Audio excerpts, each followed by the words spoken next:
Bem-vinda, bem-vindo ao Papo BTC. Esse é o programa da BTC, onde recebemos convidados com boa experiência em suas respectivas áreas, especialistas em seus setores, para compartilhar essa experiência com você. A gente está presente tanto no YouTube como através do BTC Cast, no seu podcast favorito. Se você ainda não acompanha também nosso Instagram, acompanha lá, @instabtcompany. E no papo de hoje a gente vai falar bastante sobre economia, macroeconomia, tendências nos setores aqui no Brasil, podemos falar também fora do Brasil, aí falar um pouco também sobre mercado financeiro. E nosso convidado de hoje é o Gabriel Galípolo. Gabriel é presidente do Banco Fator. Fala, Gabriel, tudo bem? Muito obrigado por aceitar bater esse papo com a gente. Obrigado você, Gustavo, Rafael, pelo convite. É um prazer poder estar aqui conversando com vocês. Muito obrigado. A gente vai trocar bastante ideia aqui e para me acompanhar aqui na bancada, meu caro colega de BTC, Rafael Felice. Fala aí, Rafa. Fala pessoal, tudo bem? Gabriel, muito obrigado. Um privilégio estar com você aqui hoje. Vamos aproveitar bastante esse tempo compartilhado. Pois é, vamos lá. E aí, como de costume aqui, a gente já fez esse quadro algumas vezes, Gabriel. Queria pedir para você compartilhar rapidinho um pouco sobre sua trajetória de carreira, né? Desde a faculdade, aí as experiências que você teve, até chegar hoje na presidência do Banco Fator. Conta um pouquinho aí como que foi essa trajetória. Você sabe que a minha carreira é uma carreira bem pouco linear, né? Porque eu tive uma vivência intensa acadêmica durante toda a minha graduação e depois eu acabei entrando diretamente no mestrado. O mestrado em economia tem as particularidades da ANPEC, né? Que é uma prova muito específica, que você tem que escolher quais universidades você pretende fazer o mestrado ali. Comecei a dar aula relativamente cedo, com 24 anos de idade, já estava dando aula lá na PUC, que é uma experiência que até hoje foi muito rica para mim, foi muito importante na minha formação. Sinto falta até hoje da vivência de sala de aula ali, é uma coisa que é muito interessante, esse diálogo para estar aprendendo ali. Depois eu emendei, permanecendo dando aula, uma experiência no governo, que também foi no governo do estado de São Paulo, né? Eu trabalhei pouco menos de um ano na Secretaria de Transportes Metropolitanos, como chefe da assessoria econômica, e depois trabalhei na Secretaria de Economia e Planejamento por um ano aproximadamente, como diretor de estruturação de projetos. Também uma experiência fantástica para mim, do ponto de vista de uma visão mais ampla e holística, para entender melhor a sociedade, para entender melhor como é que funciona o governo, as relações com o privado. Isso para mim também foi um grande aprendizado, um grande aprendizado. Depois eu acabei saindo, montei uma consultoria e fiquei, acho que quase 10 anos no mercado de consultoria. E ao final recebi esse convite para ir trabalhar no Banco Fator. Fiquei alguns meses como diretor de novos negócios, já num processo de transição, e para depois assumir, no final de 2017, a presidência do banco. E acho que, assim, são experiências bem diversas, né? Governo, mundo acadêmico, mercado financeiro, consultoria minha própria, né? Eu acho que se eu pudesse falar um pouco assim, acho que sempre o que me guiou foi mais pensar em passar pela experiência do que uma ética de finalista, vamos dizer assim, sabe? De tipo, poxa, eu estou entrando nesse emprego, nesse projeto, nesse trabalho, para quando eu sair tentar outra coisa. Eu sempre, quando converso com alguém, eu recomendo não tomar este caminho, assim, de você pensar algum trabalho, algum projeto como uma coisa de passagem, como um meio já visualizando o outro. Eu tendo a achar que isso tende a ser uma experiência não das melhores. Eu acho que você tem que mergulhar mesmo naquela água e ver as experiências que ela tem, os ensinamentos que ela tem para te oferecer, e aí vão aparecendo novas oportunidades e você vai escolhendo ela. Eu fui muito escolhendo ela sempre pensando nisso, em desafios diferentes e faculdades e aprendizados diferentes que elas poderiam me trazer, né? Legal. Parece ser algo mais kantiano do que utilitarista, né, Gabriel? Ou hegeliano nas contradições de cada uma delas ali, né? Mas realmente é pouco utilitarista, assim. Eu diria que dificilmente eu acho que essa coisa de vou entrar para fazer isso, e aí eu vou sair daqui e vou conseguir por causa desse label outra coisa. Eu acho que é importante você passar pela experiência e realmente estar lá de corpo e alma e Com isso você aprende, vai te aumentando a caixa de ferramentas para as novas e se colocar em situações novas, né, diferentes, eu acho legal. Excelente. Bom, você teve uma formação em economia, né, um mestrado, e também passou pelo setor público, né, no governo do estado, e tal, algumas experiências interessantes. E aí a gente se vê hoje num ambiente curioso economicamente. Eu vou passar a bola para o Rafa, nosso CFO aqui, também fazendo mestrado em economia agora, né, um pouco depois aí, passou pelo mercado antes e agora fazendo o mestrado. E, Rafa, vamos lá, né? A gente falou bastante sobre economia nos episódios que a gente falou sobre isso no BTC Money, né? Um outro quadro que, se você ainda não acompanha, acompanha lá. Toda segunda-feira a gente fala alguma coisa sobre finanças pessoais, investimentos e economia também. Mas vamos lá, Rafa, o que você quer colocar aí para o Gabriel? Gabriel, uma das questões que são curiosas quando a gente olha um pouco para o ambiente econômico é o que acontece nos países desenvolvidos e nos países emergentes, né? Então, lá na Europa, nos Estados Unidos, no Japão, os níveis das taxas de juros elas estão em patamares baixíssimos, né? Próximos de zero, com esses países tendo dívidas muito elevadas. Quando a gente olha para a relação dívida-PIB desses países, são percentuais historicamente altos, né? Você acha que no Brasil, em países emergentes, países com uma condição parecida com a do Brasil, isso também é possível? Pode ser que a gente veja juros a patamares tão baixos como os que a gente vê hoje nos países mais desenvolvidos? Eu vou aproveitar a provocação que o Gustavo fez, citando Kant aqui, e eu vou dizer, eu vou transformar essas antinomias, para usar uma expressão kantiana, em um todo orgânico hegelianamente aqui, dialético. Na verdade, assim, o que parece ser uma diferença entre os países emergentes e os países desenvolvidos são duas faces de uma mesma moeda. Ou, como dizia o outro, uma coisa é uma coisa, outra coisa é a mesma coisa. É difícil a gente conseguir entender o que está acontecendo nos países emergentes ou desenvolvidos isoladamente. Até mesmo a ideia de que uma economia vai se recuperar isoladamente me parece uma ideia um pouco difícil de acreditar, dado o grau de imbricação que você tem hoje entre os diversos países, né?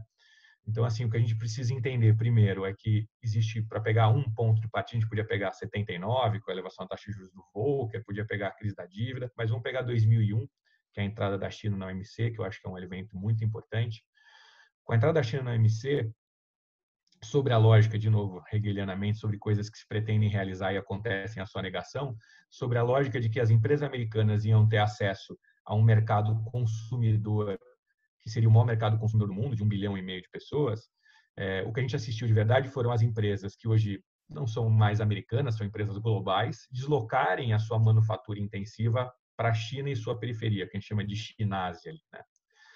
A China, então, entra no sistema econômico deflacionando preços de manufaturas. Ela entra oferecendo grandes ganhos de produtividade, com custos baixos de produção, assim como a América Latina, assim como Argentina, Brasil e Uruguai entram no final do século XIX, do século XX, no sistema econômico, deflacionando preços de commodities, né, e barateando o custo de vida nas economias centrais. Aqui aconteceu uma entrada da periferia asiática, deflacionando manufaturas.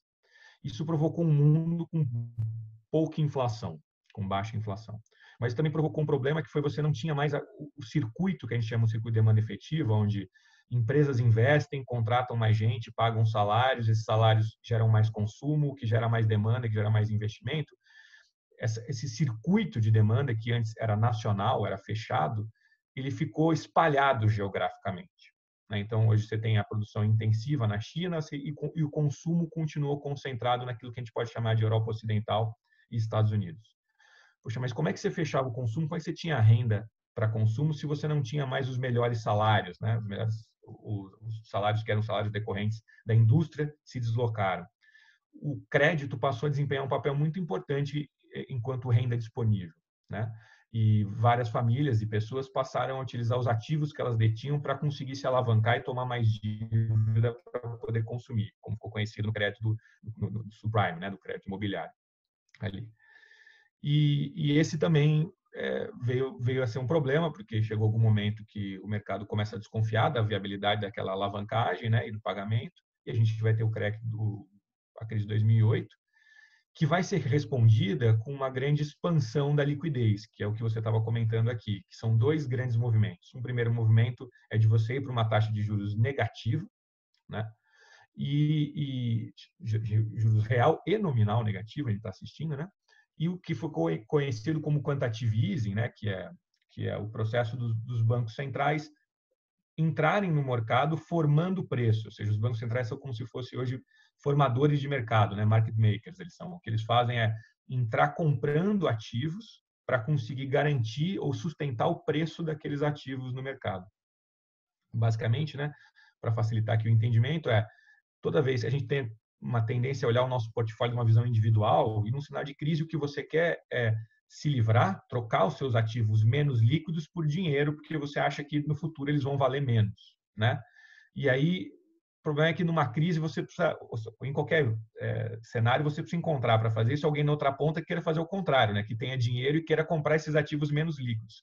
Numa crise você não encontra essa outra ponta, tá todo mundo simultaneamente querendo se livrar dos ativos menos líquidos para ter dinheiro. E aí o Banco Central entra com essa outra ponta, ou seja, ele entra, tá aqui, me dá seus ativos e eu vou te dar dinheiro.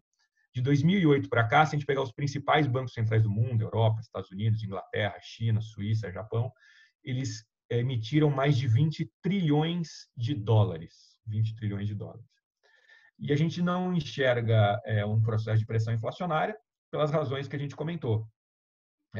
Desde o fato da China entrar no mercado com ganho de produtividade, está deflacionando, você não tem pressão de salário no mercado, tanto pela entrada da China quanto pelas alterações das relações de trabalho. Hoje, se pegar o Brasil, por exemplo, mais 50% das pessoas não têm uma relação assalariada, ou seja, elas são autônomos, empreendedores ou precarizados, se você quiser chamar de outro nome, né? Mas você vai ter ali 50% das pessoas não estão no mercado de trabalho na forma assalariada. Então, isso reduz muito a pressão inflacionária. E, simultaneamente, acho que não sobrou muito espaço para essa discussão, acho que ficou muito claro, que a ideia de inflação não é uma ideia de mais moeda disponível, é uma ideia de mais demanda, ou seja, a emissão de moeda ou a facilitação de liquidez só gera inflação se você realmente reverter aquela moeda em poder de compra, ou seja, em demanda superior a uma oferta dada. E o que a gente está assistindo é um cenário diferente, né? Então, a gente já tem hoje taxas de juros na periferia que são taxas de juros ineditamente baixas, né? Se a gente fosse possível viajar no tempo, encontrar um brasileiro nos anos 80 e dizer que o Brasil ia ter uma taxa de juros real praticamente zero, que é o que a gente tem hoje, ter dívida externa líquida positiva, né? E com uma inflação que não vai ser batida porque vai estar abaixo da meta, ou seja, o IPCA que está em torno de 1,5, porque está embaixo da meta, o cara ia internar a gente, falar que a gente é maluco, que não tem nenhum sentido, que a gente é doido, mas esta é a realidade que está acontecendo, né? E a partir daí está surgindo um tipo de rentismo diferente, né? Ou seja, o que está acontecendo, quem está vendo no mercado financeiro, é que o ganho não se dá mais nos juros em cima do empréstimo, mas sim que cada vez que você reduz juros e amplia a liquidez, você eleva o valor do ativo, né? Porque o valor daquele ativo, seja um ativo de dívida ou de equity, ele é um valor presente de um fluxo de recebíveis. Se eu trago aquele valor presente por um fluxo de recebíveis por uma taxa mais baixa, o valor presente fica mais alto. Então, você acaba comprando um papel imaginando que o valor de face daquele papel vai crescer ao longo do tempo, menos do que você está aguardando efetivamente uma taxa de juros. A gente assistiu, por exemplo, algum tempo atrás, um pouco mais de um ano, a Áustria emitiu juros negativos, títulos públicos, para 100 anos e as pessoas continuavam comprando, ou seja, porque as pessoas imaginavam que no futuro próximo ia estar ainda mais negativo, porque os juros ia ficar ainda mais negativo e o preço ia subir. Se a gente pensar 100 anos atrás, o que era a Áustria, ela estava meio metida numa confusão ao longo da Primeira Guerra ali, né? Então, assim, a gente está num cenário bem diferente do ponto de vista dos efeitos de liquidez e do Brasil com juros baixos. E acho que a América Latina toda com juros baixos e me parece afastada num horizonte curto prazo, aí, pelo menos, e médio prazo, que essa liquidez e essa taxa de juros baixa, vai gerar um processo inflacionário e, por isto mesmo, talvez ela seja a condição necessária, mas insuficiente para provocar a recuperação econômica esperavam ao reduzir a taxa de juros. Pô, esse é um processo interessante, viu, Gabriel? Porque foge um pouco daqueles manuais que pelo menos aparecem com mais força nos principais veículos de imprensa, né, relacionado a essa relação próxima, né, e a política monetária em si, né, de você, através do Copom, Banco Central, fazer reajuste na taxa básica para poder controlar, de certa forma, né, a inflação. E parece que isso não está mais tão claro. Então, eu queria entender realmente, né, será que a política monetária perdeu força na sua visão? E aí o outro ponto que você falou, em relação a o que podem chamar de inflação de ativos, né? Então, legal, a gente acompanha pelo IPCA, grande parte dos índices, que realmente a gente teve nos últimos 2 meses uma deflação aqui no Brasil, né? E esse pode ser um problema aí, justamente pelo ponto da demanda que você comentou, mas o que algumas pessoas que questionam um pouco mais, né, se mantêm um pouco mais no modelo mais tradicional, vamos dizer assim, ou mais usual, falam que a liquidez está indo para os ativos, está inflacionando os ativos. Né, e isso, será que chega na ponta? Então, queria entender um pouco sua visão sobre esses dois pontos, né? Se a política monetária perdeu força, né, se a gente deve focar mais na sua visão, né, se a política fiscal é mais eficiente para esse tipo de controle macroeconômico e também em relação à inflação dos ativos. Eu acho que tem sobre a visão que a gente pode chamar de tradicional, que na verdade é quase um senso comum, né? E a economia é uma dessas ciências estranhas, porque segundo a própria filosofia, né, o conhecimento ocorre aonde há um estranhamento com o senso comum, geralmente. Né? O conhecimento é a produção de algo diverso do senso comum, mas a economia é um tipo de ciência que às vezes abriga o senso comum sobre o verniz de ciência. E aí eu acho que tem tradições que são heranças ali que a gente ficou com alguma dificuldade de superar. Primeiro, talvez uma herança quase que ancestral de uma correlação da moeda com uma disponibilidade de um metal precioso, por exemplo. Né? E aí eu realmente acho que é uma compreensão equivocada da gênese da moeda. Né? O fato de você ter utilizado a moeda, o metal precioso para cunhar a moeda, não quer dizer que existia alguma coisa absolutamente natural e inevitável no metal precioso para você fazer dele a moeda. Ou seja, o ato de cunhar a moeda, desde o início, ele é um ato jurídico-político.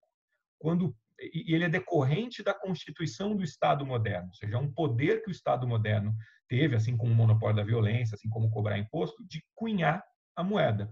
Isso quer dizer que ele pode tudo? Não, não quer dizer que ele pode tudo, porque ao fato de ter o monopólio da violência, não quer dizer que ele pode praticar de forma tirânica essa violência. Ou seja, naquele momento até podia. E aí a gente vai ter a Revolução Francesa depois que vai dizer, olha, esse negócio não é bem assim que vai funcionar. Né? Então, num regime democrático, num regime legitimado popularmente, você tem uma reflexividade, né? Ou seja, existe um poder que é do soberano, mas esse poder emana de uma legitimidade popular. Então, com a moeda vai parecer uma coisa parecida com os outros poderes que o Estado tem, de fazer leis, de cobrar tributos, de monopólio de violência. Você não pode utilizar aquilo indiscriminadamente. Né? O que é o uso indiscriminadamente da moeda?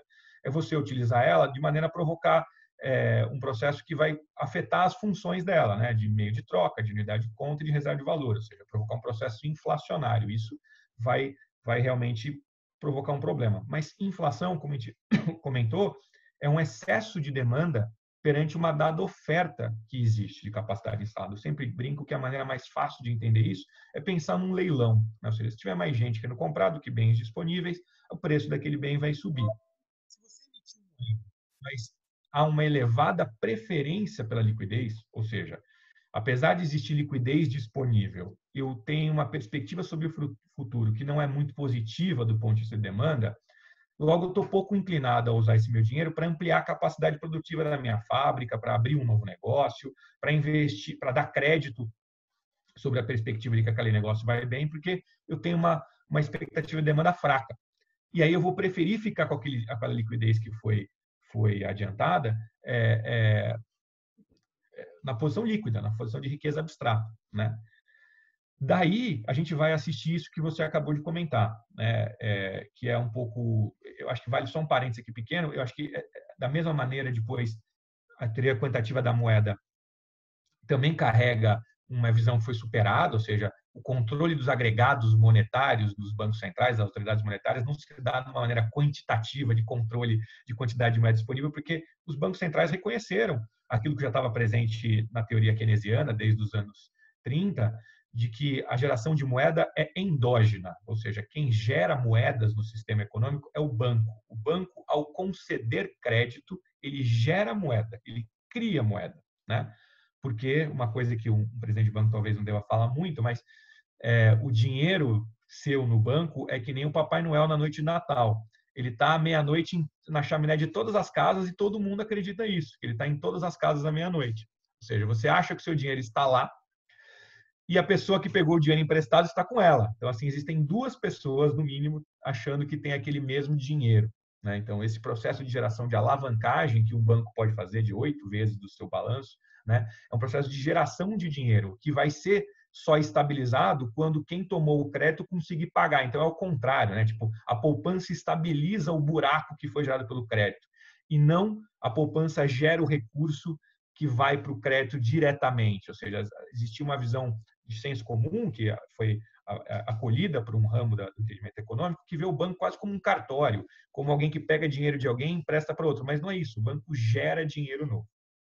Mas para voltar, e por isso que ele controla por inflação, né? Ou seja, ele não controla agregados monetários do ponto de vista o Banco Central, né? De quantidade de moeda, M1, quanto que tem ali. Ele controla a inflação porque ele está falando quanto que desse agregado monetário, quanto que dessa liquidez disponível está se revelando em demanda. Aonde eu vou medir isso? Na inflação, que é como se fosse uma febre para saber o quanto tem de demanda, quanto não tem demanda. E aí você precisaria tomar vários cuidados para excluir do núcleo o que são administrados, preços administrados, coisas que a gente não faz muito aqui no Brasil e outros países fazem. Mas para ir para o tema que eu acho super interessante que você levantou, Gustavo, realmente existe uma dissonância quando a gente olha que nos incomoda, que é ver assim, poxa, a economia vai mal, não está com dinamismo, não está crescendo, a gente está passando por uma grande pandemia, com todos os problemas que a gente está passando, e a Bolsa vai bem. O que está acontecendo? E é meio um pouco da pergunta que você fez inicial sobre o alcance do que é a política monetária e também um pouco do que está acontecendo agora, que é deixar mais nebuloso a linha que separava a política fiscal da monetária, né? Então, a política monetária, existe uma metáfora que quando você baixa juros, que é mais ou menos assim, eu posso levar o cavalo até o lago, até o rio, mas eu não posso forçar ele a beber água, né? Ou seja, a política monetária ela reduz a taxa de juros e ela aumenta a liquidez e ela cria um ambiente mais favorável para o investimento. Mas, de novo, se eu imagino que não tem demanda para aquele investimento, por mais baixo que seja os juros, se eu investir em novas máquinas e contratar mais pessoas para produzir mais serviço ou produto, e aquilo não vai ser vendido, eu vou ter um prejuízo. Então, eu prefiro ficar com dinheiro, né? E aí eu fico num circuito negativo, porque se eu prefiro ficar com dinheiro, as empresas não investem e não geram emprego. Os bancos não emprestam e as empresas não conseguem investir. As famílias vão poupar e não vão consumir. E assim todo mundo fica mais pobre numa espiral negativa, né? Só que como os bancos centrais atuaram com esses 20 trilhões de dólares para entrar comprando ativos, para sustentar o preço desses ativos, para defender, para assustar a deflação desses preços, é por isso que a gente enxerga essa dissonância. A política monetária está sendo eficiente em garantir liquidez e formar preço dos ativos financeiros, mas você não vê isto virar um dinamismo na economia das pessoas de carne e osso, vamos chamar assim, porque isso não se revela em investimentos, em geração de emprego, em geração de massa salarial, em poder aquisitivo, porque você não conseguiu religar aquele circuito de demanda efetiva que foi espalhado geograficamente. A gente não conseguiu religar isso. Desde 2008 a gente não conseguiu religar isso. Essa que é a verdade. E aí a gente assistiu diversas autoridades monetárias e até especialistas, a gente assistiu a The Economist fazer revista sobre isso, a gente assistiu o BIS falar sobre isso, o FMI falar sobre isso, diversos bancos centrais falam assim, olha, eu preciso que os governos centrais entrem colaborando nessa política anticíclica, porque eu estou no limite, aliás, eu passei muito do limite, a gente extrapolou tudo que a gente imaginava que era possível de limite da política monetária para tentar reativar a economia. Mas ela chega num limite do que é possível, ela é a condição necessária, mas não suficiente. o suficiente é melhorar a expectativa de demanda. E para melhorar a expectativa de demanda, eu preciso enxergar renda no outro lado.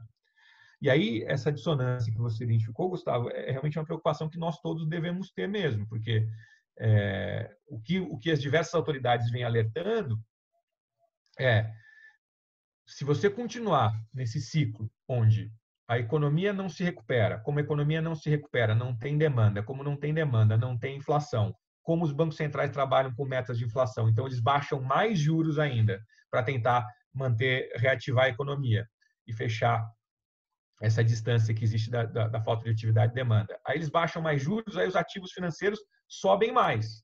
Aí os ativos financeiros sobem mais, mas a economia não religa. A economia não religa e não tem inflação, aí o Banco Central baixa mais juros. A gente fica numa espiral que vai aumentando essa dissonância entre o preço dos ativos financeiros e a atividade econômica, vamos dizer assim, né? E o que as autoridades monetárias vêm falando é assim, olha, eu preciso que os governos centrais entrem para fazer a atividade econômica convergir para o preço dos ativos financeiros. Quem está pessimista do tal fala assim, precisa tomar cuidado, senão o preço dos ativos financeiros é que vai convergir para o nível de atividade econômica. Tem uma charge que saiu esses dias aí, que era como se fosse um cavalo com um jockey em cima, né? E o jockey era o mercado, né, financeiro.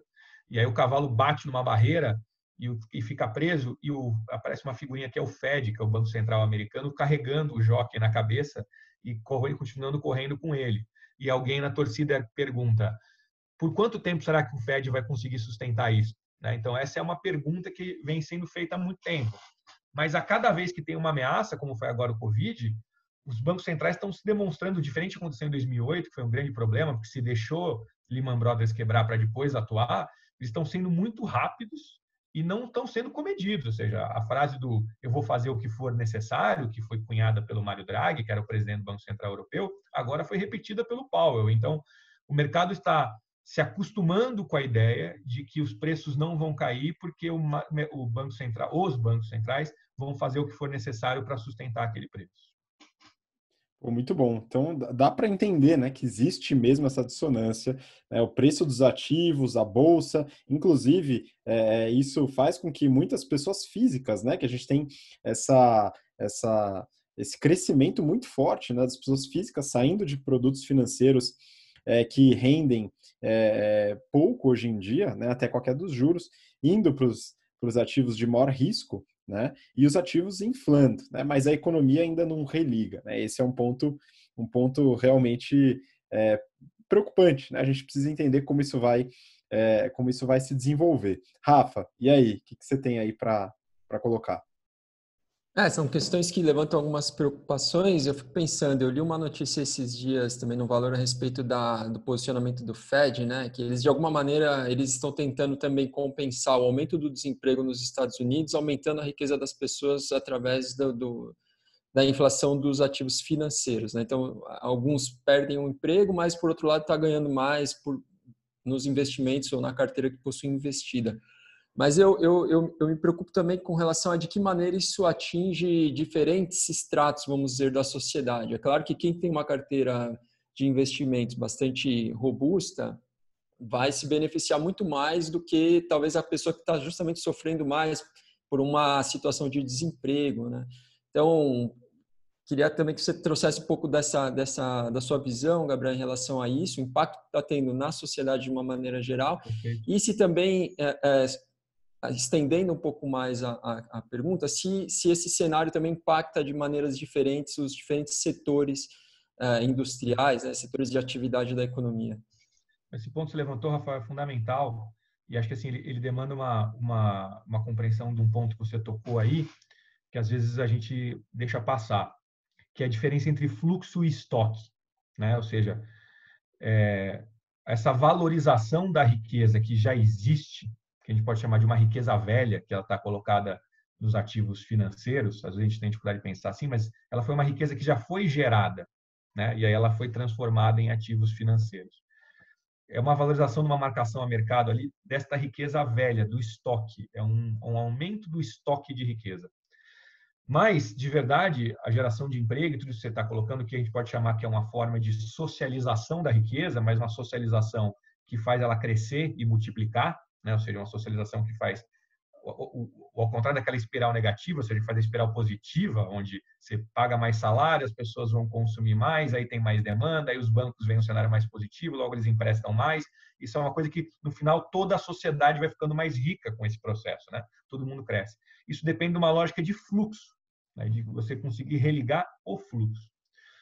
E aí esse é um tema que tem sido objeto de preocupação de vários textos, não só acadêmicos, mas de política pública mesmo, né? O Parlamento Europeu colocou esse problema já há muito tempo, dizendo o seguinte: olha, eu vou, por exemplo, para pegar o tema que você falou de setores diferentes, nós perdemos aqui na Europa 40% da relevância da nossa indústria, que ela migrou para a Ásia. Eu quero retomar, eu quero fazer o que eles chamam de reshore, quero colocar de volta aqui a indústria. Como é que eu vou fazer isso? Eu vou pegar a indústria de ponta, vou ser mais tecnologia possível para ser mais competitivo, então eu vou colocar aqui a indústria 4.0. Legal.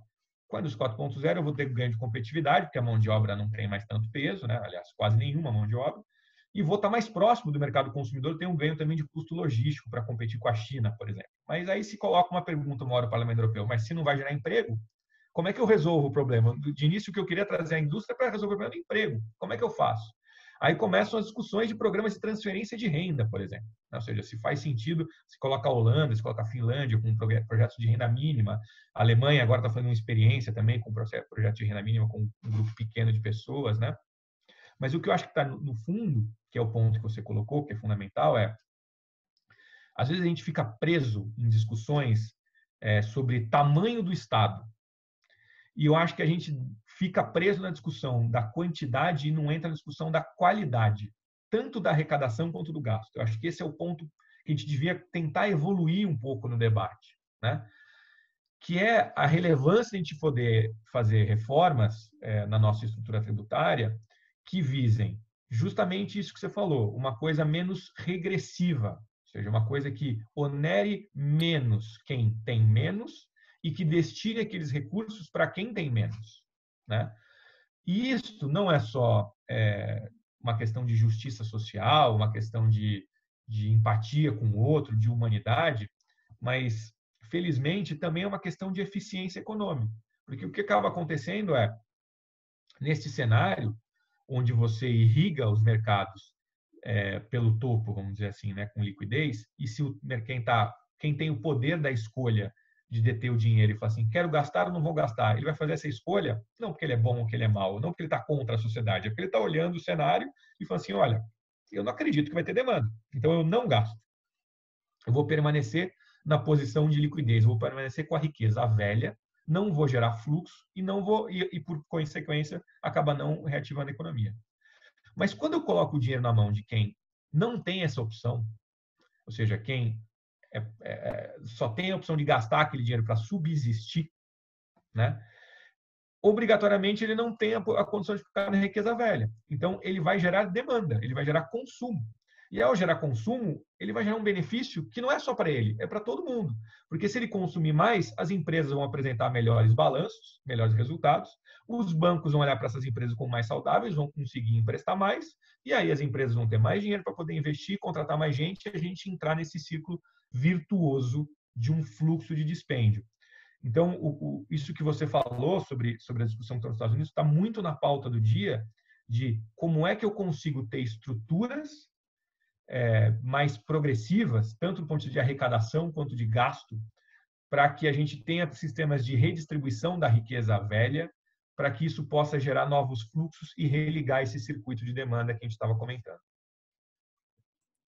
Pô, muito legal. Eu queria só contribuir um ponto aqui ligado com o que você falou, Gabriel, e também puxando a ideia do Rafa, que, enfim, eu sempre dei muita atenção para a economia real, né? E, enfim, eu tive experiência na indústria, já caminhei muito pelo chão de fábrica, via meus colegas ali querendo comprar os carros dos produtos que eles próprios produziam lá na indústria, né? Então, sempre muito atento a isso. Eu acho que muitas vezes a gente, quando vai analisar os aspectos econômicos, é muito comum a gente perder, né, esse link, né? Já vai avaliar o valuation da empresa, isso a gente fala muito, né, dentro dos cursos, nossos conteúdos, né? A pessoa vai lá avaliar um valuation, abrir uma planilha, faz uma simulação, né? Mas se for dar uma olhada no valuation da Amazon, legal, você vai dar uma olhada lá, bateu os 2 tri, ou daqui a pouco bate, né? Acho que a Apple que bateu recentemente, Mas a Amazon, né, falando de varejo, ela vende produtos que são construídos em alguma indústria, né, em geral, né, tem algum processo produtivo, pessoas trabalhando ou não, mas pessoas consumindo, né, a pessoa para consumir precisa ter renda também. Então é muito importante não perder isso de vista, né? Eu acho que hoje, muitas vezes, na discussão de ativos, né, as pessoas perdem um pouco esse link, né, entre a economia real e o que se reflete nos ativos, né? E Esse aí, ponto que você colocou é Fala aí, fundamental. Gabriel. Esse ponto que você colocou é fundamental, porque eu acho assim, se está tocando num tema, duas coisas que são fundamentais, você falou que eu queria sublinhar aqui. Um primeiro é a gente ter essa visão um pouco mais do todo e menos individual, que é para entender a economia, e às vezes isso nos complica muito, né? A maneira como é nos comunicado na imprensa, inclusive, que é a ideia do senso comum, te leva a ter essa visão só sobre o seu portfólio, só sobre e você entender isso que você falou, que é o meu gasto é renda de alguém e vice-versa, é um primeiro ponto fundamental para você entender que a coisa é mais complexa, porque existem interconexões dentro de uma economia. A segunda coisa é essa mudança que você falou, que é do ponto de vista da estrutura das empresas, que eu acho muito importante. Se a gente olhar nos anos 80, o que era a Bolsa Americana, você vai ver empresas ali que são do setor de petróleo, do setor automobilístico, né? Hoje você vai ver essas empresas, você falou, que vendem coisas que são produzidas por outros. Ou seja, você está no mundo hoje das grandes plataformas que de verdade não produzem algo, elas de verdade elas detêm o mercado, né? Elas se transformam num grande gateway, numa grande cidade de mercado digital, não localizada geograficamente, né? O que ela detém é uma trajetória dependente, seja ele um aplicativo de viagens de automóvel, entrega de comida, produtos financeiros, entrega de produtos de varejo, né? E aí o que acabou acontecendo é que com esse excesso de liquidez, a gente começou a apostar uma grande corrida na bolsa, que essa estratégia do vencedor leva a tudo. Ou seja, em muitas vezes, você apresentar uma empresa com uma queima de caixa absurda era visto como uma grande vantagem. Esse cara está queimando caixa desesperadamente, porque o cara tem tanta liquidez disponível que a lógica é: eu vou ter um bolso mais fundo, para usar, você usou o exemplo da Amazon, né? O fundador da Amazon dizia essa frase: o seu lucro é a minha vantagem competitiva, né? Ou seja, eu vou atuar nesse mercado com um preço tão baixo que eu vou aguentar um prejuízo por mais tempo que você. E aí você vai morrer e no final eu vou sair com um share do mercado muito maior, né? Eu também me incomodo um pouco com esta dinâmica de estratégia e de valuation em cima disso, ou seja, dessa empresa que você está olhando, empresas que vai ter um único vencedor no final do outro lado e que estão contando com elas terem novas rodadas de captação o tempo todo para conseguir suportar. É uma briga de quem tem mais oxigênio, quem vai conseguir capturar uma fatia maior do dinheiro disponível, dessa liquidez disponível, para sustentar no tempo a morte das demais e sair quase como se fosse um monopolista do outro lado, né?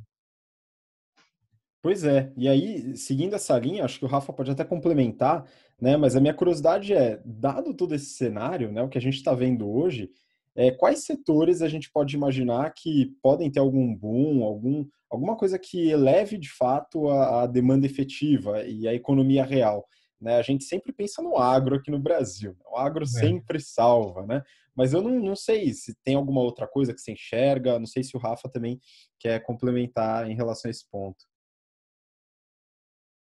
Rafa? Eu enxergo mais pelo lado do impacto sobre as margens das empresas, né? Então, o que a gente vê é que não só o desemprego muitas vezes aumenta em determinados setores, mas a qualidade do emprego também em setores que eventualmente debentem um pouco menos, parece que está se deteriorando, né?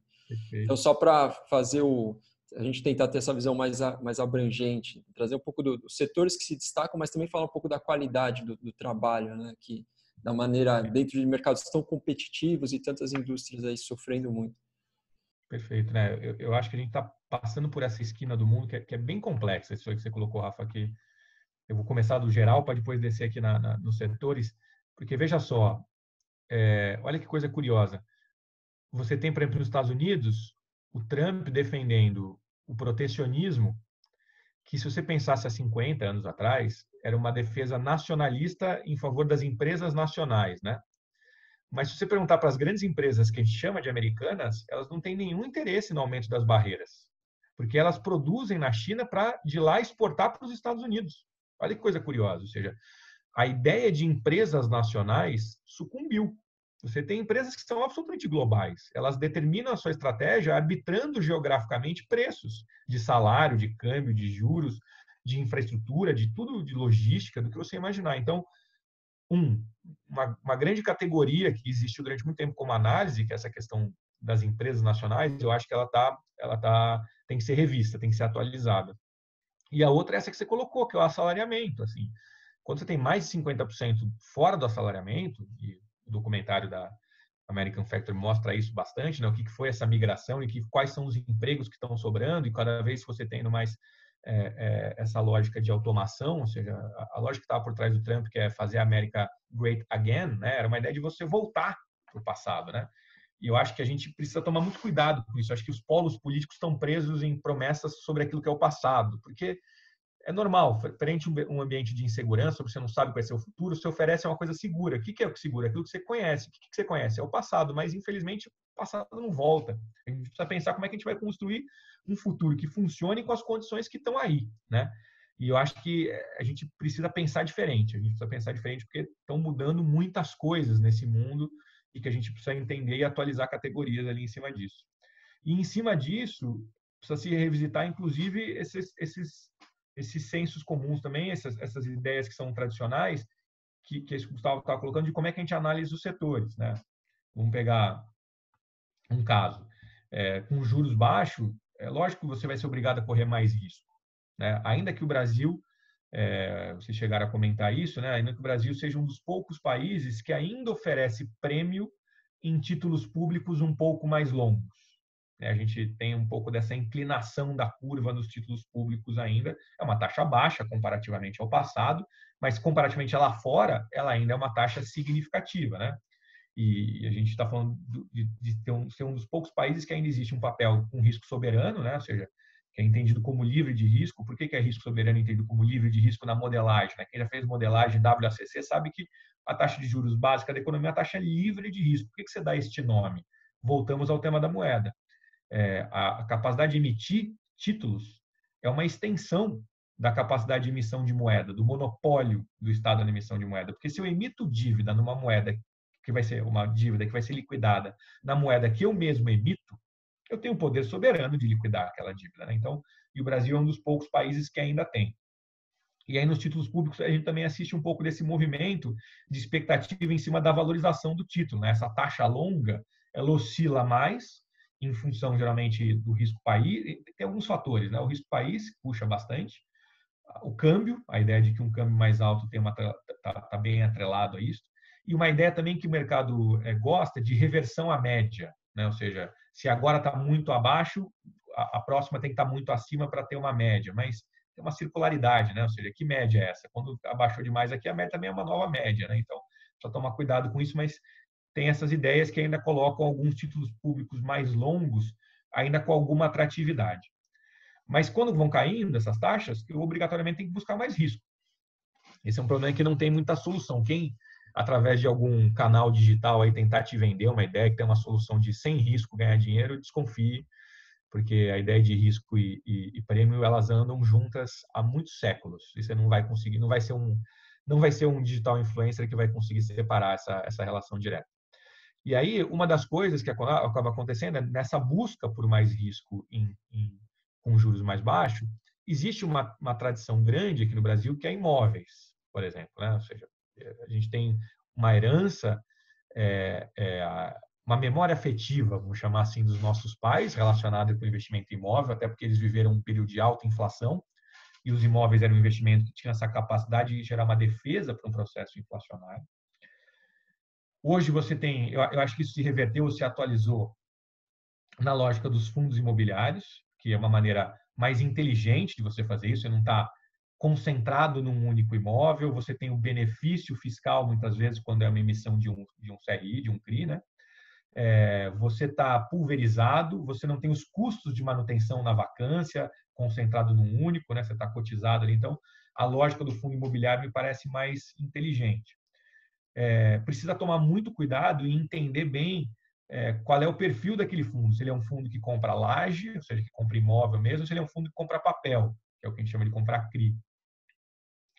Eu gosto mais dos fundos de CRI, pessoalmente, aqui, porque eu acho que no final do dia eles são fundos que estão permitindo as empresas se alavancar, ou seja, eles são fundos que estão olhando a saúde daquela empresa e que tem, em última instância, um lastro, uma garantia de um imóvel, né? Então, você tem uma dupla garantia ali, vamos dizer, duas camadas aí de fluxo de recebíveis, né?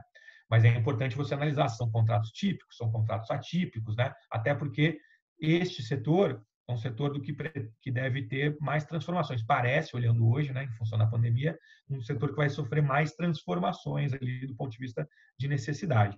Mas ainda assim o Brasil tem pouca alavancagem em cima de imóvel comparativamente lá fora. Então, eu acho que sabendo escolher um fundo que tem um bom histórico, bom gestor, sólido, eu acho que o setor de fundos imobiliários oferece, sim, oportunidades interessantes. O setor agro também é um setor muito resiliente e é o setor que, vamos dizer assim, nessa lógica dessa fratura da demanda efetiva, aqui no Brasil, teve a inserção mais feliz nessa demanda efetiva globalizada, né? Ou seja, foi aquele que teve uma inserção mais competitiva, bem inserida. Então, por isso, ele tende commodities em geral, né?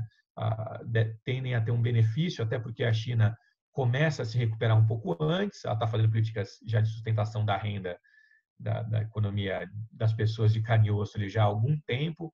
A Covid também chegou antes lá, então por isso está passando antes. Então, existe uma demanda que vem de lá que tende a puxar um pouquinho esse setor de commodities, vamos dizer assim.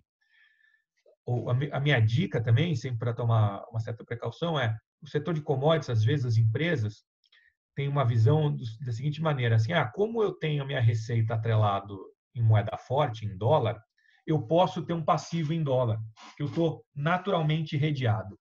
Esse é um ponto de atenção, porque apesar dos dois estarem em dólar, os dois acontecem em momentos históricos distintos. Então, você pode estar tendo que converter real em dólar, mas você pode estar tendo que converter um quando está 3-1 e quando o outro está 5-1. E aí você pode ter um problema. Então, eu observo muitas empresas do setor de commodities e do setor agro que têm o seu resultado quase que exclusivamente influenciado, ou majoritariamente influenciado pela variação cambial, o que não deveria ser, porque assim, é uma maneira estranha de você especular no mercado cambial. Ou seja, você está especulando no mercado cambial agregando riscos adicionais, que são os riscos de produção da commodity e tudo mais. Então, não deveria ser o business do cara. Não pode vir de lá e nem pode ser comprometido por lá o negócio, né? Eu acho que são dois riscos distintos que você deveria querer afastar, né, um do outro. Então, acho que tem que ter essa observância quando a gente olha CRAS e o setor de commodity como um todo. E, por fim, é inevitável deixar de olhar o mercado de ações, né? Obrigatoriamente, o mercado de ações, a gente está assistindo esse crescimento, teve uma entrada, isso que o Gustavo estava comentando, foi um crescimento gigante que a gente sofreu nos últimos 2 anos, uma pulverização e uma democratização, né?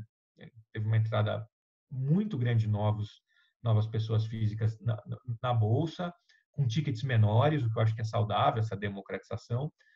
E também agora vão passar por uma situação nova, que até esses 2 anos estava todo mundo surfando uma onda um pouco mais positiva. É a primeira vez que se toma esse choque para entender que aquilo lá oscila mesmo, né? E aí tem 2 tipos de estratégias, né? Tem a estratégia que é uma estratégia um pouco mais vou acompanhar o mercado, que é olhar as blue chips, olhar as grandes empresas atreladas ali ou com peso maior no índice, né? No Brasil, e é uma estratégia de preservação de patrimônio e um crescimento mais orgânico do patrimônio. Existe aqueles fundos ou aquela estratégia mais de valor mesmo, né? De olhar empresas que têm um potencial de valorização maior, mas também de mortalidade ou de oscilação grande, né? Ou seja, eu entendo que é ali onde você perde e ganha dinheiro mesmo no mercado financeiro, ali nessas que dão os choques maiores. E aí, qual é o meu conselho? Eu acho que é interessante atuar nesse setor, mas você tem que ter consciência que lá você está colocando um dinheiro que não é um dinheiro que você possa precisar a qualquer momento. Ele é um dinheiro, eu brinco que você investir nesses tipos de fundos, nesses tipos de ações, é meio que nem cirurgia, né? No começo e no final, tudo bem. Se você acordar no meio dela, tem sangue voando para tudo que é lado. Então, você tem que ter uma frieza ali de, olha, está acontecendo isso aqui, calma, segura, porque se você, no meio, se desesperar e quiser sair correndo no meio da cirurgia, paciente pode morrer. Então, você tem que ter uma certa frieza ali para deixar passar e saber que é uma corrida de mais longo prazo, quando você está olhando para valor mesmo, né? Mas as grandes histórias de pessoas que perderam muito dinheiro, mas ganharam muito dinheiro no mercado financeiro, está muito associado a esse tipo de mercado. Pô, sabe uma coisa que eu ia perguntar antes? Depois eu vou passar a bola pro Rafa, que eu sei que ele tem algumas curiosidades aí, principalmente sobre tecnologia no setor bancário, mas agora que a gente começou a falar de banco mesmo, né, mercado financeiro, eu sei que o Fator tem alguns fundos de investimento bem relevantes e um fundo imobiliário muito grande, né, o Verita. Então, a minha pergunta é, você falou desse crescimento, mas você viu isso nos fundos administrados ou geridos pelo Fator, ou Gabriel, assim, mais entrada de pessoas físicas nos fundos imobiliários, nos fundos de investimento, isso de fato aconteceu? A gente fez algumas mudanças relevantes ali, junto com o Paulo Gala, que é o nosso CEO lá da Asset, né? A gente fez algumas mudanças interessantes, tanto o Paulo quanto o Fernando Sampaio, Abreu Sampaio, que está como CIO lá. A gente foi conduzindo uma mudança nos fundos para eles conseguirem acolher esse novo entrante, né? Então, se a gente pegar, por exemplo, o fundo Sinergia, que é um fundo ultra tradicional, né? Um fundo de ações nosso, que tem mais de 20 anos, e se você pegar o que ele está rendendo, é absurdo. Assim, no primeiro semestre, eu acho que, tirando o dólar, ele foi o melhor investimento do Brasil ali, né? Tem janelas muito boas de 6 meses, 12 meses, 24 meses, 36 meses, e você vê aquelas baitas pancadas ali de estar dando mais de 100% num intervalo de uma janela dessa, 170%, 180%, né? Você está dobrando, mais do que dobrando, triplicando o seu patrimônio num horizonte curto. Mas se olha no meio aquilo ali, aquilo que eu estava comentando, ele chacoalha, né? Então, assim, a gente toma sempre o cuidado de avisar o investidor de que a tendência é uma tendência de crescimento muito grande, mas você tem que ter um estômago para cima disso. O que a gente fez, que foram as alterações que foram relevantes, foi reduzir prazo de resgate, né, para conferir uma liquidez maior, dar tickets de entrada menores. Hoje, por exemplo, Sinergia, você consegue entrar com R$1.000, você já consegue entrar no fundo, né? E a gente tentar, é sempre uma batalha, um pouco daquilo que a gente estava comentando, ter mais capilaridade nas plataformas, né? Ou seja, conseguir fazer com que as plataformas coloquem esses fundos ali dentro, né? Mas a gente assistiu esse processo, né, de buscar essa capilaridade, e o Veritá, que você estava comentando, que também é um fundo ultra tradicional de nosso ali, de um dos primeiros do mercado, que compra CRIs, né, de fundos imobiliários. Ele é mega pulverizado e paga bem lá dividendos, que o cliente gosta, né, contando com o benefício fiscal, né, o Veritá. A gente fez 2 grandes rodadas de captação, porque a gente está com um pipe bom e a gente é ultra seletivo, né? A gente é bem chato, a gente é bem chato mesmo na escolha dos ativos. Ali a gente faz análise de crédito mesmo, comitê, 1 a 1. Então, a gente está olhando menos aquela lógica de valorização rápida.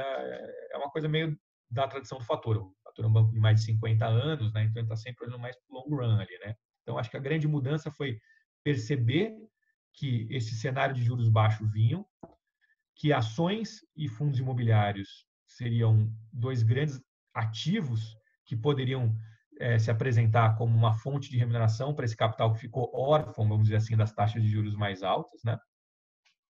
E preparar esses produtos para serem mais democráticos, vamos dizer assim, né? Para conseguirem receber tickets menores e com prazos de resgate também conferindo mais liquidez ao ativo. Foi basicamente isso que a gente buscou fazer, e terminamos agora uma última rodada de captação do Veritá. Foi super bem sucedido, foi um sucesso. Pô, muito legal. Bom, Rafa, vamos lá.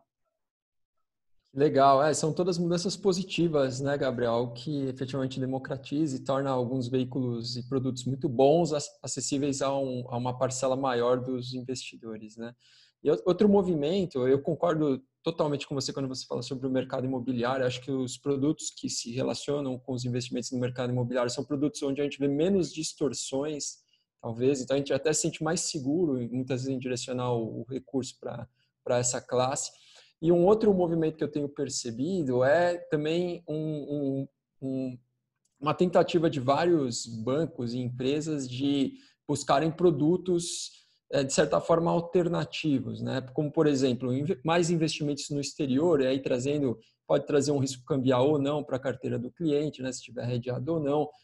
Eu imagino que também o investidor, com o passar do tempo, ele vai buscar adicionar risco de liquidez na carteira dele, buscando mais retorno. Então, classes como, por exemplo, ou fundos de FDICs, né, que vão passar a cada vez mais a existir. Eu imagino que investimentos como Private Equity também podem aumentar a disponibilidade, né, para o investidor. Então, todas essas mudanças são decorrentes da queda nas taxas de juros e também de avanços na tecnologia que vão possibilitar, né, recentemente a B3 e a CVM, né, eles mudaram a regra para que o investidor consiga fazer investimento em BDRs, né, sem ser um investidor qualificado. Então, tudo isso são mudanças que cada vez mais fazem que a gente tenha mais diversificação na carteira, esses produtos distintos. Né? Isso é importante que você falou. Eu acho que, primeiro, quando você falou do fundo imobiliário, eu acho que tem uma coisa que foi bem feita no fundo imobiliário, nas estruturas deles, e o Veritá tem isso, que ele consegue conferir uma liquidez para o seu cotista, porque o fundo tem cotas negociadas em bolsa. Mas ele consegue também garantir uma liquidez para que aquele investimento a que está se destinando, o recurso que foi captado, foi investido pelo cotista, possa estar em sincronia ou estar harmonizado com o prazo de maturação daquele investimento. Por exemplo, eu imagino que isso deveria acontecer. Vou até dar um exemplo negativo de o que aconteceu de quando você não tem essa estrutura. Os fundos de debêntures de infraestrutura cresceram muito durante esse período de taxa de juros baixos. Mas, olha, esse é um lugar que você olha no mundo inteiro, infraestrutura ele é uma boa fonte de recursos recorrentes. São monopólios naturais, com uma receita bem conhecida, estável, né? Então, ele é bom para receber dividendos, para você ter uma preservação de patrimônio ali, né? Até para questões atuariais dos grandes investidores institucionais. Só que os fundos cresceram aqui muito, num cenário de competição para a captação de recursos e foram reduzindo os prazos de resgate. E aí você ficou com um descasamento entre passivo e ativo que é complexo, porque você está falando assim, a duration de uma debênture de infraestrutura é 5 anos, ou seja, o prazo total é 12, 15 anos, né? E aí você deu um prazo de resgate de 30 dias. Então você ficou com um fundo com um passivo de 30 dias e com um evento de liquidez no ativo de 12, 15 anos. E aí o que acabava acontecendo? Num cenário de restrição, como a gente passou agora, às vezes o cotista tem que fazer um saque, nem porque ele acha que o fundo está indo mal, mas é porque ele precisa da liquidez. E aí, como não há um evento de liquidez do lado do ativo, o gestor é obrigado a vender um ativo, que é um bom ativo, para ele ter um evento de liquidez para poder dar saída para o cotista. Ao vender esse ativo, ao ocorrer esse movimento, ele vai bater no preço do ativo. Aí o preço do ativo cai, porque você tem a marcação a mercado de todos aqueles ativos, a cota do fundo cai, e aí as pessoas falam, vou sacar, porque a cota está indo mal. E aí você vai, de novo, repetindo esse circuito e vai gerando uma coisa terrível em cima disso. Então, é importante, acho que o fundo imobiliário ensinou uma lição para vários outros ali, de você ter saídas para encontrar maneiras de dar liquidez para o cotista, mas, simultaneamente, ter essa harmonia entre passivo e ativo, que é aquilo que a gente está falando da questão de dólares ali, né, de moeda estrangeira. Ou seja, é muito importante olhar se existe uma harmonia entre passivo e ativo nesses produtos, né? E aí, isso que você falou também, de que a gente vai provavelmente ter uma diversificação de produtos que vão envolver desde private equity, né? As dificuldades que existem no mercado do ponto de vista de custódia, desses fundos e tudo mais, é uma coisa que ainda é complexa no Brasil, né? Mas eu acho que vai ter que avançar. Mas isso que você comentou dos FDICs, principalmente, assim, a gente assiste que já vinha crescendo, a pandemia deu uma quebrada nisso, vamos ver como é que vai retomar, mas até pelas fintechs que estavam chegando, né? Sistemas novos muito inteligentes, muito mais rápido que os bancos estavam oferecendo efetivamente, de análise de processo de crédito. Né? As fintechs, eu acho que a minha visão é que essa revolução que aconteceu do ponto de vista de experiência do cliente para a pessoa física e para a aplicação em ativos financeiros, que é a área de asset e de pessoa física em corretora e em bancos, que eu acho que ela aconteceu, e você vê já a consolidação desse setor, né? E com algumas empresas que ainda estão chegando, mas se consolidando, eu acho que o próximo movimento ao ocorrer desse alcance de mudança na experiência do cliente é na área de crédito. Eu acho que na área de crédito a gente ainda tem um mercado excessivamente oligopolizado, onde o cliente tem um produto de prateleira, que tem um pouco das envoltórias do que há de mais seguro para o banco e tentar colocar ali com exigências de garantias e tudo mais, e o processo de análise ainda é um processo muito antigo. Eu acho que as fintechs trouxeram isso de um processo de análise mais dinâmico, mais amigável, né? Onde você pode ter um ganha-ganha, onde você pode ajudar aquele seu cliente, que é aquele cara que não tem acesso ao mercado de capitais, que não vai conseguir emitir uma debênture, um CRI, um CRA, e precisa de crédito mesmo. Ele pode ser o cara que vai te dar taxa de juros mais altas nesse momento, ainda que para ele seja mais baixa, mas para você, em relativo às outras alternativas, vai ser mais baixa. E você consegue oferecer serviços para ele que, no final do dia, vão te fornecer informações para você ter um credit score do cara mais adequado e que vai ser justo, porque ele vai ter interesse nisso, porque se ele vai ser avaliado pelo risco de verdade que ele oferece, né? E com isso ele vai conseguir colher uma taxa de juros melhor. Então, eu acho que ficou teve uma pequena interrupção aí, basicamente porque a qualidade dos nossos recebíveis não é a melhor possível, porque a nossa economia se fragilizou nos últimos anos, né? Então, eu acho que depende muito, essa ligação que o Gustavo estava comentando, daquilo que ele chamou de economia real com o mercado financeiro, quanto mais forte tiver a economia de verdade, mais robustos serão esses recebíveis e melhores serão os mecanismos para fazer securitização e análise disso. Mas aí eu acho que está a próxima revolução do ponto de vista do mercado financeiro de experiência para o cliente, né? Crédito, agregando essas tecnologias de análise que as fintechs trouxeram e conseguir trazer mais dados para fazer um processo de análise de crédito mais adequado, numa esteira mais massificada e uma melhor experiência para o cliente. Pois é, eu acho que a gente volta aqui no que você falou, Gabriel, principalmente nessa parte de crédito, né? Aquele assunto que a gente estava falando dos juros na ponta, né? Então, juros caindo, né? Mas a gente muitas vezes ainda não vê isso na ponta. Muito por ser um setor oligopolizado em muitos aspectos, né? E as fintechs vêm justamente para facilitar a experiência do cliente e trazer um pouco mais de competição para esse setor, podendo possibilitar essa prática, né, dos juros, que já são bem baixos, né?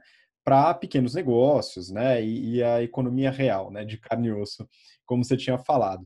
Bom, a gente está encaminhando aqui para o final do nosso papo. Então, Rafa, se tiver mais alguma pergunta aí para fazer, aproveita aí. Eu queria colocar um tema que é do interesse de todos aqueles que gostariam de trabalhar no mercado financeiro, que é com todas essas mudanças, né, Gabriel, decorrentes, primeiro, de tecnologia. A gente sabe que tem muitas funções que vão ser substituídas por robôs, por máquinas. Isso vai impactar também o mercado financeiro. O desdobramento disso é que a formação, desde do pré-primário, né? Quem está nascendo agora e vai entrar no mercado financeiro daqui a 20 anos, então toda a formação, toda a educação vai ser transformada por conta disso.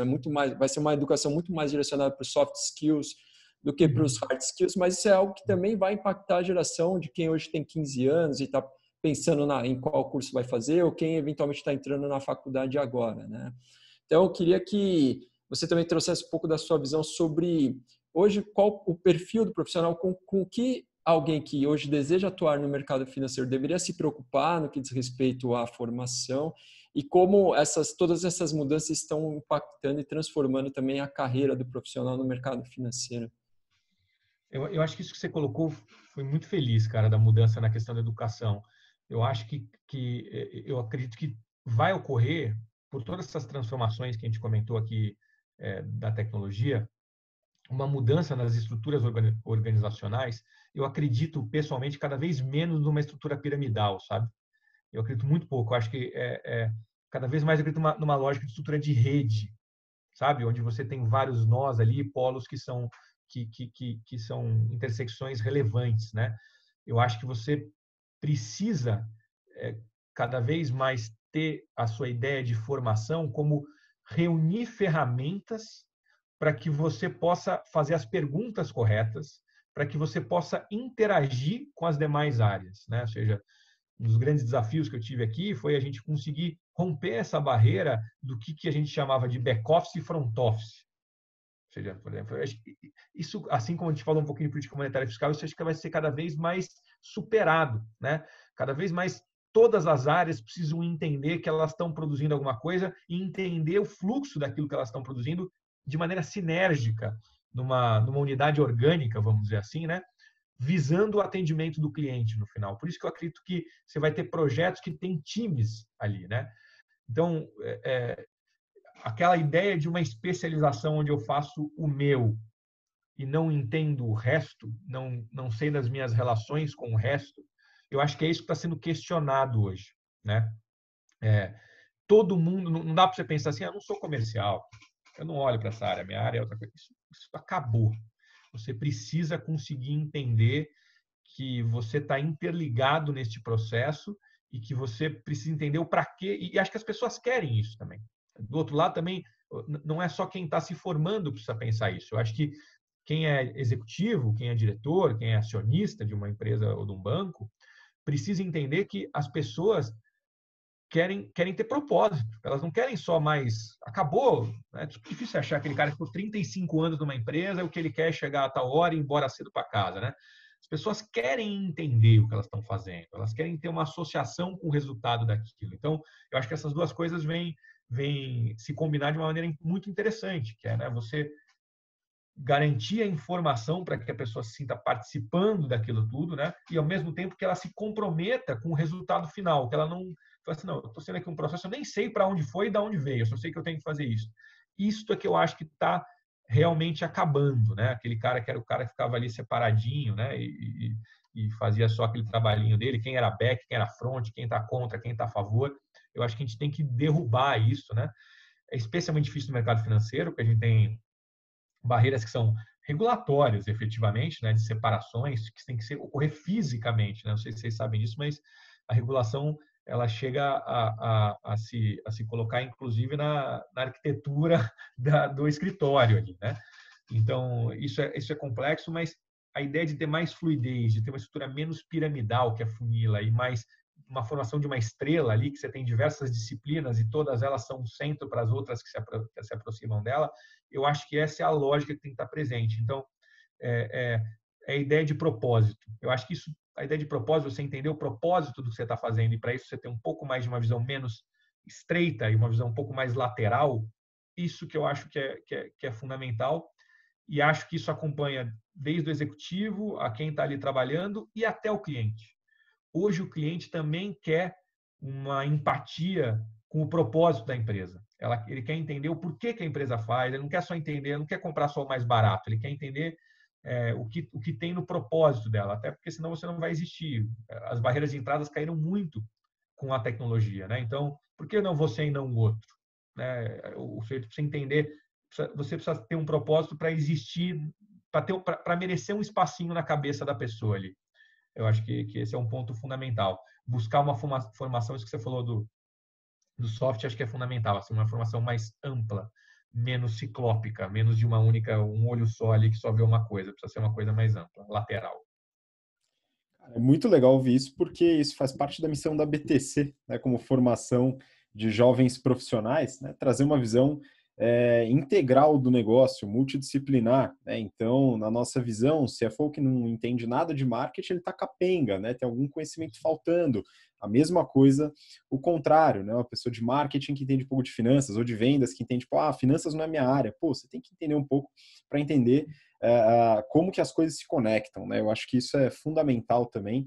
É legal ver que tem bastante gente, né? Você e outras pessoas que a gente conversa também, que observam isso, né? A gente dá bastante valor para essa formação integrada. A gente começou brincando aqui falando de filosofia, eu gosto muito de filosofia, e aí algumas pessoas já me perguntaram, né, o que você faz com esse conhecimento, com esses livros de filosofia que você lê? Eu falo, bom, eu uso, né, no dia a dia, eu acho que isso permeia, né, o conhecimento como um todo. Acho que você vê assim também, né, Gabriel? Você sabe que eu sofro até críticas em cima disso. Ó, vou mostrar aqui para vocês. Está em cima da minha mesa, hein? Ó, não é coincidência. Ó, quem está aqui, ó. Então, peguei na mão aqui. Às vezes o pessoal reclama, você está lendo menos economia, você só lê filosofia. É fundamental, porque eu acho que cada vez mais a formação não tem que ser para te ensinar a dar as respostinhas certas, ou seja, decorar uma respostinha certa. Porque não vai ser isso que a vida vai te pedir. A vida vai te pedir fazer as perguntas corretas. O importante é você olhar para aquele problema assim, onde é que está o problema de verdade? Qual é a pergunta que eu tenho que fazer para ele e como é que em grupo eu vou conseguir construir o conhecimento que vai dar a solução para aquilo? Isso é tão diferente, aquilo que o Rafael está comentando, daquilo que a gente aprende no colégio, né? Que era sentar numa carteira, não conversar com o cara do lado e tentar decorar um dado. Aquilo te prepara muito pouco para o mundo, né? E na filosofia que estão essas perguntas essenciais, as perguntas que vão questionar as possibilidades das coisas, né? Eu acho que essa é o tipo de formação que o novo século aí demanda. Poxa, excelente. Vou aproveitar que você pegou um livro, vou fazer um jabá do seu livro aqui, Gabriel, né, que eu gostei muito de ler aqui. Então, para quem estiver vendo aí, quem estiver acompanhando no podcast, né, chama Manda Quem Pode, Obedece Quem Tem Prejuízo. Né? O Gabriel escreveu junto com o Luiz Beluso, né, e o livro eu gostei bastante. Tá uma leitura mais densa aí, mas para quem tiver interesse aí em se aprofundar em aspectos econômicos, macroeconômicos, acho que vale bastante a pena. Bom, então a gente finaliza por aqui nosso papo. Rafael, muito obrigado pela participação de novo, sempre contribuindo bastante. Valeu. Muito obrigado, Gabriel. Foi uma aula muita profundidade, gente, muito contente em participar com você dessa conversa. Até uma próxima oportunidade. Eu que Valeu. agradeço vocês, foi uma honra aí, cara. Parabéns vocês pela iniciativa, viu? Boa sorte. Pô, obrigado, Gabriel. Obrigado mesmo pelo conteúdo, todo o conhecimento compartilhado. E para você que está acompanhando a gente até agora, agradeço muito pelo interesse, pela paciência, né? E continua acompanhando nossos conteúdos lá no BTCcast ou no nosso canal do YouTube também. Né? Nos vemos então no próximo Papo BTC. Um grande abraço, até lá. Tchau, tchau.